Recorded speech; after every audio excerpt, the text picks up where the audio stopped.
I love winning, but I mean, I hate losing more. So like, I just want to be able to like have a say in games sometimes, even though I probably should take the day off. I feel fine, but I just want to win. So I want to play, and you know, it might not be the best look for me to go in and ask a coach for playing time, but I just want to let them know that like they can use me. Like, so it just boils down to me all wanting to win.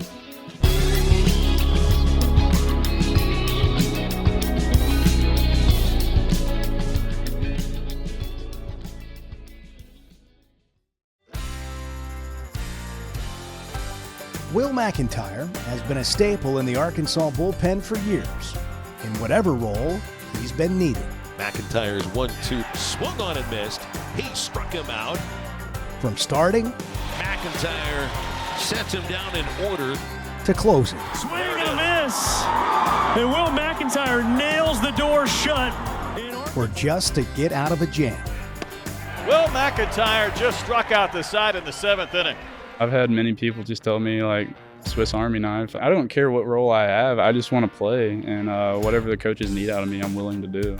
He's even been known to force his way in if necessary, writing his own name on the pitcher sheet or even telling coaches directly he wants the ball. I didn't write his name on the board. I didn't write it on the lineup card. His name just appeared on there because I guess he wrote it in there. It might not be the best look for me to go in and ask a coach for playing time, but I just want to win, so I want to play. Despite McEntire's proven versatility and drive to win, he wasn't a highly touted recruit or even the most confident player. He earned his place at Arkansas by a chance encounter at a local camp. I came up here for like a prospect camp, and they gave me a walk-on spot, and I didn't really think I could do it, but it's like, you know, why not? Why not take the risk? It doesn't work out. You gave it a great shot. Will took his shot, but his career didn't exactly take off from the beginning. His freshman season was stopped short due to COVID, followed by a redshirt sophomore season that gave him room to grow. I didn't really have like the best mentality during that time. Kind of let myself go a little bit, and life hit me, and I was like, man, I gotta change what I'm doing. Like, that's not allowed, especially with the standard that's held at this program. I think that's what turned me into being a hard worker. He told me he just wanted to be a Razorback, and I said, well, just keep waiting for your chance. You may only get 1 or 2 chances. You need to be ready. Mac returned a different player for his redshirt sophomore year, coming alive during the postseason and helping the Hogs punch their ticket to Omaha. Arkansas is headed back to Omaha. And he's been a weapon ever since. 2 is swung on and missed. He struck him out. As a reliever, putting up numbers rivaling the team starters and pushing himself and everyone to do whatever is needed to win. Will, nice to meet you, man. Nice to meet you. Obviously heard a lot about you being from Bryant, Arkansas. And, you know, some kids from Arkansas, it just means a little bit more, or it's a little different. Like, what does it mean to you? I think it means a lot to you to be a Razorback. Grew up coming to these games. It's been a pleasure watching, and now it's just a whole different experience getting to be a part of it. What was it like growing up, loving the Razorbacks? It's just undescribable. This state doesn't really have a professional team like you would when you go to Dallas or Houston or somewhere like that. And I think the state just kind of does a really good job of rallying behind this school. Like, the state as a whole all gets behind this school, and no matter what sport it is, they do a great job of supporting it. And we as players, we know that because they let us know. Yeah. Yeah. Well, growing up, you at some point probably started dreaming about being a Razorback. Remember when that was? Or I mean, I never really had like the traditional recruiting process coming out of high school. I had a junior college offer, and that was about it. And I came up here for like a prospect camp when Wes Johnson was still the pitching coach. And I remember I did pretty well. And he pulled me aside and was just like, come see me at my office after the camp's over, and they gave me a walk-on spot. And I wasn't the most confident kid at the time. I didn't really think I could do it, but was like, why not? Why not take the risk? Come up here, try it out. If it doesn't work out, you gave it a great shot, and came up here and gave it the shot, and we're here now. So it seemed like it turned out pretty well. Were you as far back as you can remember, like rooting for the Hogs? And oh yeah, I have a great memory of the Hogs playing in Little Rock, a football game, and I got to high five Darren McFadden when they were coming through the what's that called? I always forget the little line, the tunnel, tunnel out of the A, running out of the A. But in Little Rock, were you in Little Rock? Yeah, and then going through that tunnel. Yeah, and then I also remember my dad getting hooked up with some like sideline passes for a Little Rock game one time from his work. I think it was his work, and it was when Alex Collins was the running back. He like ran through the end zone. He was looking at the crowd, and I don't think he noticed me and my dad just right there, and about crushed us. And then some of the offensive linemen came and like picked him up, and it was cool just seeing that like 2 feet away from you. Did you play football or any other sports growing up? I mean, I wasn't the most athletic kid. I tried football, but I remember the day I wanted to quit football. I just finished the season, and I was like, that's just not for me. Yeah. I'm better at throwing a ball than getting hit. What kind of baseball player were you besides pitcher? I played a little bit of like a position, but I wasn't really great. Once people started throwing off speed, I wasn't the best hitter. I was like, I'd rather be the guy throwing that than the guy trying to hit that. I mean, you say you're not an athlete, but you really can't pitch at the level that you pitch at and not be an athlete. Yeah, it's incredible watching some of these guys in the weight room out there, what they can do. And like, I know like I'm not the most gifted athletically, but it's awesome being able to watch guys. When we test our vertical jumps, they're jumping 40 inches. I'm out here jumping 30 on a good day, so it's just cool getting to watch them do their thing. Yeah, you are comparing yourself to the elite, but you do what you got to do, and you have the talents that you have. And how did that develop in high school? Was there something that you sort of realized you had? Was it velocity? Was it command? I would say it's more command than velocity. I've never really been blessed with, velocity. I'm better at commanding where I want to throw it, and I think more than anything, it's just competitiveness. Growing up, played baseball every summer, all summer, and you get really competitive with it. And I grew up on a team that we all stayed together. We didn't really travel here to play with this team like the traditional travel ball thing that's been going on for a while. There's a good 10 of us that stayed together, playing up, growing together as a team since we were 4 or 5, and that little brotherhood that we made just made us all really competitive. It's cool. You still friends with a bunch of those guys? All of them, yeah, man. I talk to them all the time. Yeah, that's a real value of sports. Having those teammates that you build those relationships for life. And just knowing a little bit about your story, I would describe you as a really good teammate, doing whatever the roles have been, which we'll get into that. But before we get into your journey at Arkansas, tell me a little bit more about growing up. What's your family life like? I got the best parents in the world. They've not missed a game up here. My dad, I keep giving him grief. I was like, what are you going to do when I'm gone? Because I don't think he's going to be able to give up coming to games here, so I think he might have to purchase some season tickets. And it's just been a crazy ride. They support me no matter what. Baseball's a roller coaster. You're going to have your highs, you're going to have your lows, and they're there for all of it. Yeah, baseball is a sport of failure. Yeah, right? I mean, and we've heard that, especially when it comes to batting, but also on the mound. I mean, you can be a great pitcher and you give up a big hit and it changes everything. You have a great game, right? Yeah. It's a very rewarding and unrewarding sport because, like, for position guys, success is 30%. Like, if you want to be a Hall of Famer in MLB, like, a career success of 30%, batting 300. And then, like, on the pitching side, you're supposed to go out there and dominate every time. And it sucks sometimes because, like, when you don't, as a position guy, you get to go get them the next day. As a pitcher, you got to sit on it for a week. And, like, that can be a long week sometimes. And you just got to, like, try and just get out of your head and be like, it was a one-time thing, and you're just going to go out there and do it again the next week. Yeah, let's go down that path for a second. How do you do that? What are some things that help you in that process of trying to get over a bad outing when you've got days at a time to have to think about it? For me, it's just like you gotta like compartmentalize it. Is like you just gotta lock it away, and it was like that was a one-time thing. That was a fluke, and you just gotta get back in there and keep working. You can't just feel bad for yourself the whole time. You gotta go out there with utmost confidence, and like you just gotta sit there and think of like, man, I can do this. Like I've done this in the past. And you can't be there and be nervous or upset with how you've done. Like you can be upset in the moment, but like you got to wash it the next day. Like I'd say you get the rest of the day to pout on it, but like once that day's over, you got to move on, man. Tell me about getting to Arkansas. So when he gives you the opportunity to walk on, tell me what that looks like and what happens when you get here. The coaches don't treat you any different, whether you're on scholarship or if you're a walk-on, whatever. They're going to put the best 9 guys out there. That's what they always tell us. And they don't give you any extra treatment. And I respect that. Like they want to win maybe more than we do, I feel like. And it's just they're going to put the best 9 guys out there in the best to put us in the best position to win.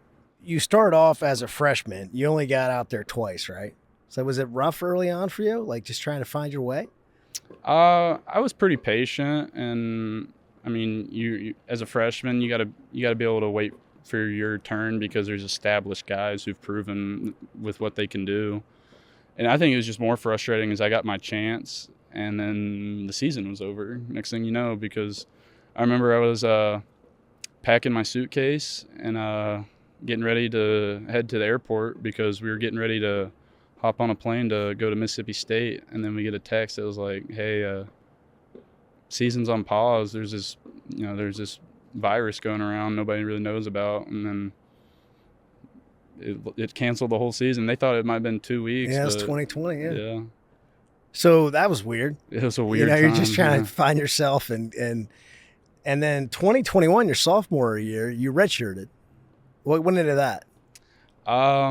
I just don't think I kept myself in the best shape during that whole lockdown, whatever you want to call it, process. Wow, you're the only one in the world that didn't crush coming out of the pandemic and something that nobody really knew how to deal with. Yeah, I didn't really I didn't really have like the best mentality during that time. Kind of let myself go a little bit, and maybe would have thought, be like, oh, I had those 2 opportunities. I have a spot secured when I came back, and life hit me, and I was like, it's like, man, I got to change what I'm doing. Like that's not allowed, especially with the standard that's held at this program.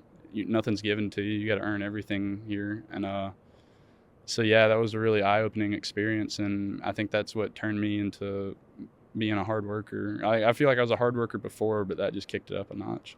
Yeah, I was gonna say, if you probably wouldn't do it over, like if you know what you know now, but that also kind of built who you are now, learning from that, right? Yeah, it's like I think that's what made me really enjoy like getting in the weight room, is like I had to shed a lot of weight and put on like good weight, and it's tough sometimes getting in the weight room. You just want to take the day off, but you just gotta embrace it. It's not gonna be fun, but you can make it fun if you have the right mindset.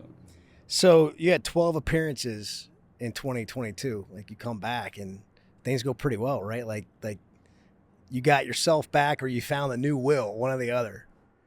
Yeah, it was tough at the beginning of the season. I wasn't really getting the chances to play, and once I did get those chances to play, I knew I had to like take full opportunity of that, and I felt like every chance I get, I tried to build momentum on top of that and keep going.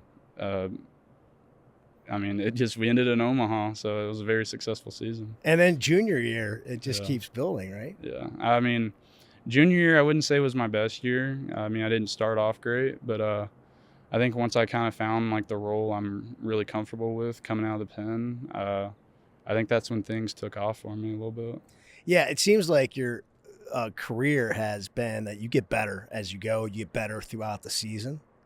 So 2023, that was certainly the case. I mean, you had some big outings in the postseason. Yeah, I feel like that's been kind of like a thing my whole life, is like in high school ball, I wasn't really completely dominant or the best. But like once I got into summer ball and I've thrown 50 innings in high school and I get into summer ball and I throw 30, 40 more, like I just felt better. And I think it's just a little bit of like the more I throw, the better I feel.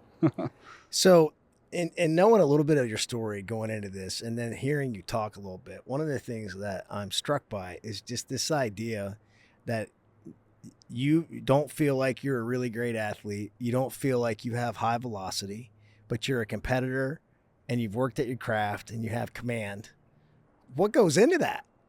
It's kind of just like pitching. Everybody, when they say pitching, some people might think of velocity, but like, you gotta be able to set up a situation. You bust a guy in, so he's looking in, and you hit him away with a fastball away, or you flip the script. So like you throw breaking balls to start, and you end with a fastball, and then when he comes up the next time, he's like, oh, he might do that to me again, and then you hit him with fastballs and finish him with breaking balls. And I give all my credit to the catchers. I don't really shake that often, and so they're the ones who do all that for me, the pitch calling, the locations, and I just try and execute what they want. And then I just think it's funny is anytime I shake, I feel like they kind of know what they're wanting, which is the cutter. So yeah, so I got to give all my credit to them. They're the ones who helped me set up that success. You are basically the fourth starter, but you play a different role. How would you describe, and I say that because you have more appearances than anybody else outside of the three starters. And you started too, but I'm just talking about the weekend guys. How would you describe your role on this team? I don't really know. I've had many people just tell me like Swiss Army knife. I don't care what role I have. I just want to play, and whatever the coaches need out of me, I'm willing to do. So I just want to win, man. You've been known to go tell coaches that.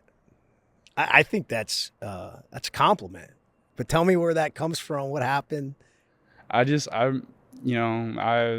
I don't know who had this as a saying, but I really love the saying is I love winning, but I mean, I hate losing more. So like, I just want to be able to like have a say in games sometimes, even though I probably should take the day off. I feel fine, but I just want to win. So I want to play, and it might not be the best look for me to go in and ask a coach for playing time, but I just want to let them know that like they can use me. Like, so it just boils down to me all wanting to win. How do those conversations generally go? They usually go good.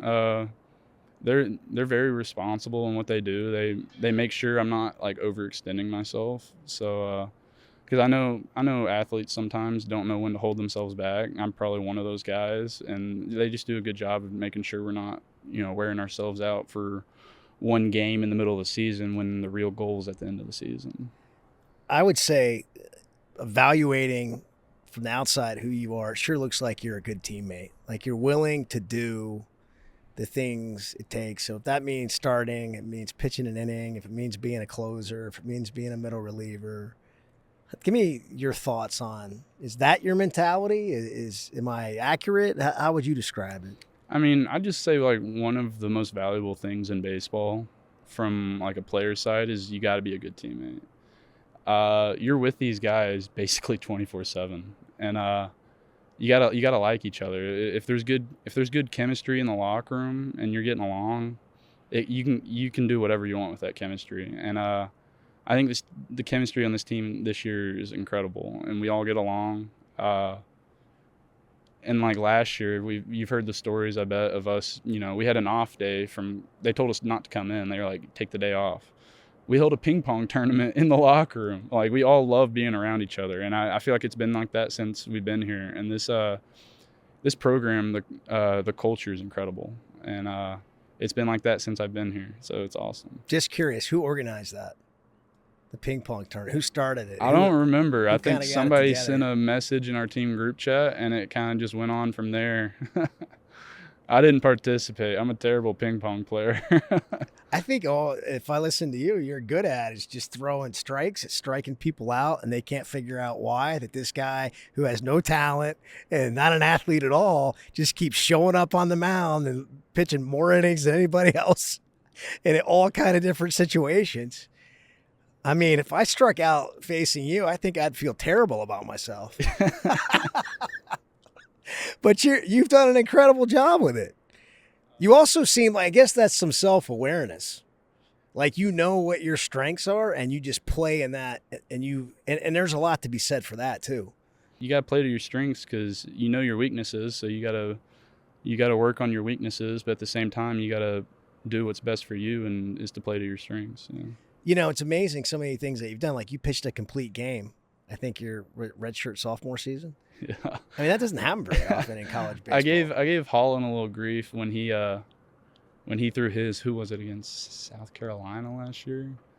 I just gave him a little grief. I was like, man, you can't let me do something special. I was sitting there, I was like, that was a really cool thing to do. I was sitting there, I was like, I don't remember the last time somebody threw one for Arkansas. I don't remember. And I was like, it might be a while before somebody else throws one. And then he goes around and does it about a month later. I'm like, come on, man, let me have my thing. Yeah, well, there's not many. You're still there.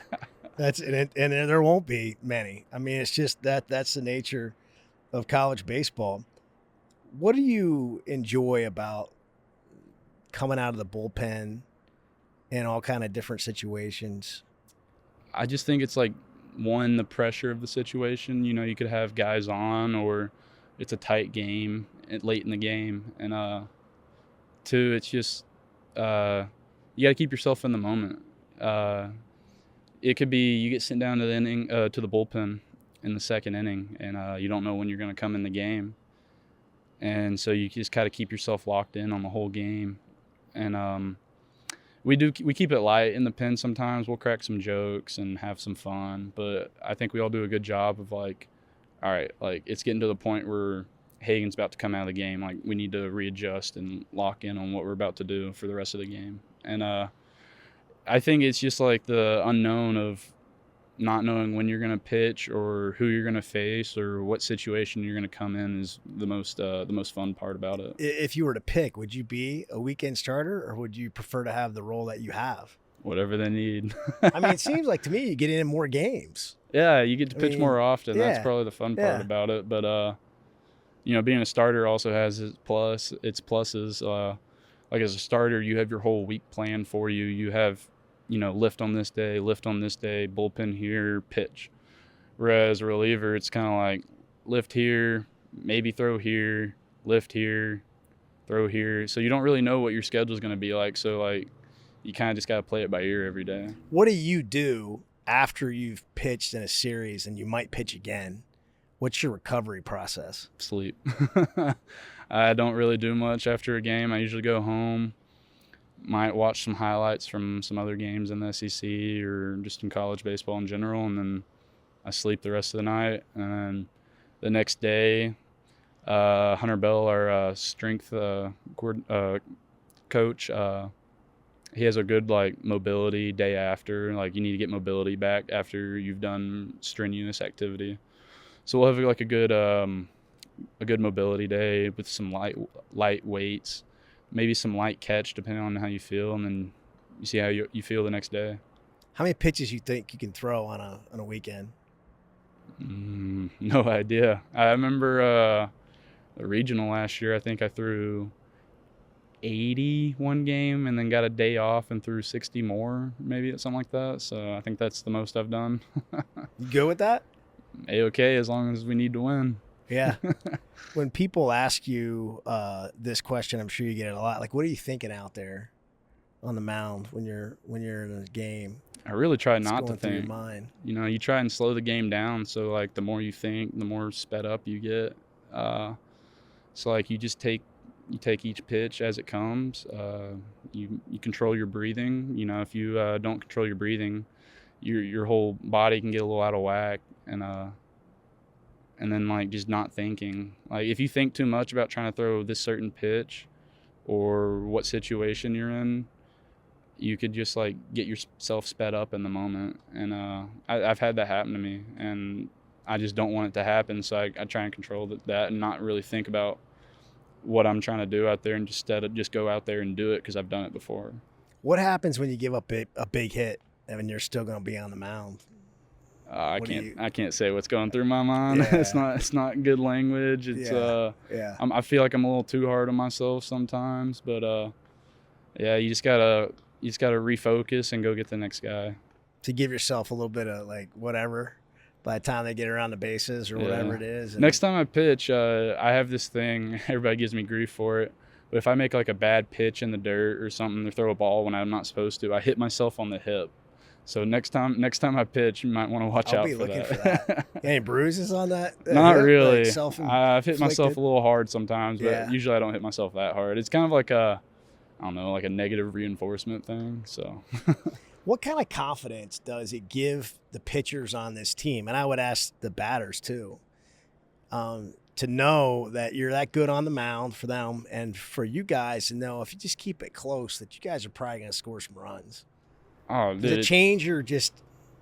it's does it lighten incredible. you up a little yeah. bit on the mound? Yeah, I think every guy on the staff is unbelievable at what they do, and you get pulled out of a game, and you see the next guy coming out there, and you're like, oh, he's got this. Like, he's got this under control. Like Stone Hewlett, Coach Hobbs calls him the best weapon in college baseball. He's going to come in. I don't know if a lefty's gotten a hit off of him this year. He's unbelievable at his job because he knows what his job is to come in and get lefties out. So like guys like that, and then you got like Gabe Gackle, who's probably one of the best freshmen in the SEC, and I think he leads the SEC in saves right now, and he's a freshman. So just imagine what he's going to do here in 2 years. It's going to be incredible. What are your dreams, goals, vision for the future beyond Arkansas? I don't know, man. I'm not really a person that, tries to look ahead. I like to live in the moment. I don't really plan things out, and I like to live in the moment. But I have dreams of playing pro ball, and then I really want that to happen. But at the same time, I know it's always a long shot, so you gotta be ready to pivot your dreams. And I was fortunate enough to graduate this fall, so I got my degree in Nice. marketing. So yeah, I always got a backup plan with something I can do with that. Congratulations. Thank you. What's the best feeling that you get on the baseball field? Oh, man, I think finishing a game. When you come in a big game and finish it, and you get to like go see your catcher and celebrate after the game, it's one of the best feelings ever. Like Auburn this year, I came in, it was a 1-run game in the 9th, and I got the save and got 3 outs, and I think it was Hudson White catching. You're screaming, you're like happy, and you just go give them a hug after the game, and you get to go see all your teammates and high fives. So I think that's one of the best feelings as a pitcher. I wouldn't know about home runs. I'm not really, that wasn't my forte. So. Yeah, well, I was asking from a pitcher's perspective. Yeah. People talk about your cutter.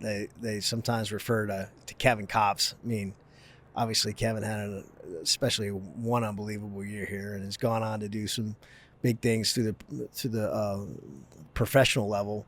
Well, what's your reaction when somebody says Will McEntire has a cutter like Kevin Kopps or ish? I'm just trying to be my own person, man. It's a compliment, but it's tough trying to have somebody compare you to something like that when he had one of the best college baseball seasons of all time. And I think that should just be left alone. He should have that honor. He shouldn't be compared to anybody. And he comes back every offseason, and I think I'm the last guy on this team that played with him, so that makes me feel old. And I've worked with him on it, and the main tip he showed me this offseason was like where you hold the logo of the ball. So like the way he holds it is you have the logo facing out, and so like when you throw it, the logo starts spinning from behind. So like the batter, that's like one less thing they can see, because if they can see it, it's like might be a little dot, and they can identify what pitch it might be, and they can hit it better. So if little things like that are big advantages a pitcher can make. And studying the game like that are big differences that I think that you've kind of keyed into that's helped you have some of the success, right? I mean, is that one of your things? You learn a lot, because Yeah. from this facility we have tons of pro guys that come back, and it's cool just to kind of like pick their minds of what they've picked up in pro ball, and they have way more experience than you have because they've been playing longer than you, and it's just a cool process. Yeah, that's awesome. I also love being your own person. Everything's like a comparison in today's world with social media, especially, and all that. it's easy to get lost, and I'm not good. I mean, we just got to be the best we can be. Yeah, us, right? Like, Kevin should never be compared to anybody because nobody's going to live up to what he did. It's impossible. He finished with a sub-1 ERA after, I don't know, 100 innings pitched. It's incredible what he did. Yeah. But you're Will McEntire, and not everybody's going to be able to do what you did either. You also got involved with a cause for cancer research, fighting cancer. Tell me about that and the $5 that you donate for every strikeout you have. Yeah, so my dad, let's see, junior, maybe going into my senior year of high school, was diagnosed with cancer, and he got his treatment through Carti of Arkansas, and at the time I didn't realize how big of a deal it was. I was oblivious to the situation, and I was just sitting there. I was like, oh, my dad's young, like he's fine, like he'll be fine, and that's not the case. That's never the case. When somebody has cancer, it's always a serious deal. And, with NIL being a thing now and stuff, I wanted to go out there and, use my platform for good and for a good cause. And so I'm donating $5 for every strikeout I have this year to Carti, and it's just going to go to, paying for treatment and transportation and housing for people who are less fortunate that, might not be able to afford that themselves, because it's an expensive process.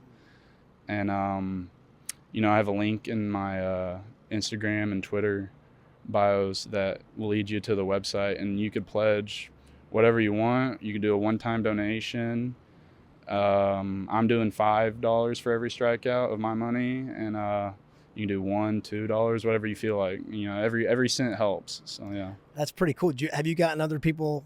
Have you gotten some participation? I think I've seen some things where others have jumped in. Yeah, there's a cool story. There was this kid down in Texas that saw it, and he wanted to do the same thing.